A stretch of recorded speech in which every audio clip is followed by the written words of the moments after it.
Leaky basement. Another interior system all the way around was installed. Water's coming in through a couple of rod holes back there, already checked. Here's the interior system over here, water on the floor here. Injected a crack.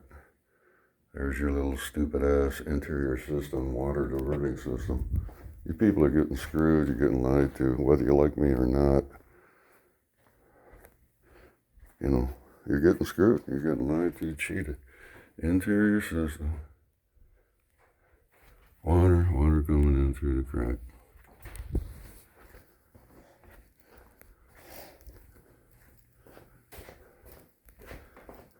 Furnace.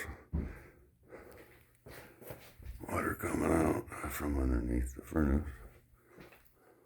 Here's your stupid interior system. Like I said, all the way around, 20 grand. Water. The water's coming out through here. Yep. Like this shit did any good, 20 grand. You gotta identify the problem and then fix the problem to stop the water. Not get conned. These guys, they need to be sued. This is bullshit. And too many stupid ass Americans buying this shit. Screw you.